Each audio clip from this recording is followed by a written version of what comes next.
ನಮಸ್ತೆ, welcome to Kusuma's kitchen. ಇವತ್ತು ನಾನು ಮಾಡುತ್ತಿರುವ ಅಡುಗೆ ಆಲೂಗೆಡ್ಡೆ ತರಕಾರಿ ಉಪ್ಪಿನಕಾಯಿ. ಇದಕ್ಕೆ ಬೇಕಾಗುವ ಸಾಮಗ್ರಿಗಳನ್ನು ನೋಡೋಣ ಬನ್ನಿ. 1 ಕಪ್ ಬೇಯಿಸಿರುವಂತಹ ಆಲೂಗೆಡ್ಡೆ, ಅರ್ಧ ನಿಂಬೆಹಣ್ಣು, 1 ಕಪ್ ಸೌತೆಕಾಯಿ, ಅರ್ಧ ಕಪ್ ತೆಂಗಿನ ತುರಿ, 2 ಸ್ಪೂನ್ ಖಾರದ ಪುಡಿ, 1 ಸ್ಪೂನ್ ಅರಿಶಿಣ, 1 ಸ್ಪೂನ್ ಮೆಂತ್ಯ, 1 ಸ್ಪೂನ್ ಸಾಸಿವೆ, ಅರ್ಧ ಕಪ್ಪು ಈರುಳ್ಳಿ, ಅರ್ಧ ಕಪ್ಪು ಕ್ಯಾರೆಟು, 2 ಸ್ಪೂನ್ ಎಳ್ಳು, ಸ್ವಲ್ಪ ಉಪ್ಪು, ಒಗ್ಗರಣೆಗೆ ಎಣ್ಣೆ.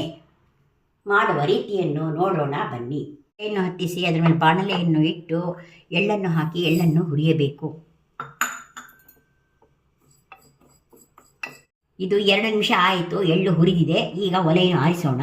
ಇದು ಆರಿದ ನಂತರ ಇದನ್ನು ಮಿಕ್ಸಿಗೆ ಹಾಕಿ ಪುಡಿ ಮಾಡಿಕೊಳ್ಳೋಣ. ಎಳ್ಳನ್ನು ಮಿಕ್ಸಿ ಜಾರಿಗೆ ಹಾಕಿ ಪುಡಿ ಮಾಡಿಕೊಳ್ಳೋಣ. ಒಂದು ಪಾತ್ರೆಯನ್ನು ತೆಗೆದುಕೊಂಡು ಎಲ್ಲ ಸಾಮಗ್ರಿಗಳನ್ನು ಹಾಕಿಕೊಳ್ಳೋಣ. ಮೊದಲು ಆಲೂಗೆಡ್ಡೆಯನ್ನು ಹಾಕಿಕೊಳ್ಳೋಣ.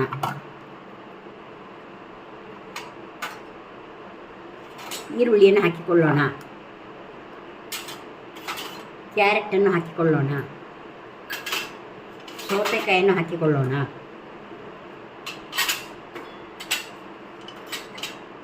ತೆಂಗಿನ ತುರಿ ಹಾಕಿಕೊಳ್ಳೋಣ. ಖಾರದ ಪುಡಿ ಹಾಕಿಕೊಳ್ಳೋಣ. ಅರಿಶಿಣ ಹಾಕಿಕೊಳ್ಳೋಣ. ಉಪ್ಪನ್ನು ಹಾಕಿಕೊಳ್ಳೋಣ. ಎಳ್ಳಿನ ಪುಡಿಯನ್ನು ಹಾಕಿಕೊಳ್ಳೋಣ.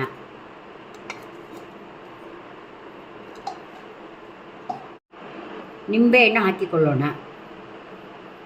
ಎಲ್ಲವನ್ನು ಹಾಕಿ ಚೆನ್ನಾಗಿ ಮಿಕ್ಸ್ ಮಾಡಿಕೊಳ್ಳಿ.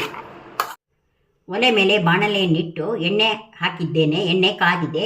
ಸಾಸಿವೆ ಮತ್ತು ಮೆಂತ್ಯವನ್ನು ಹಾಕಿ ಒಗ್ಗರಣೆ ಮಾಡಿ ಅದನ್ನು ಈ ಉಪ್ಪಿನಕಾಯಿಗೆ ಹಾಕಬೇಕು.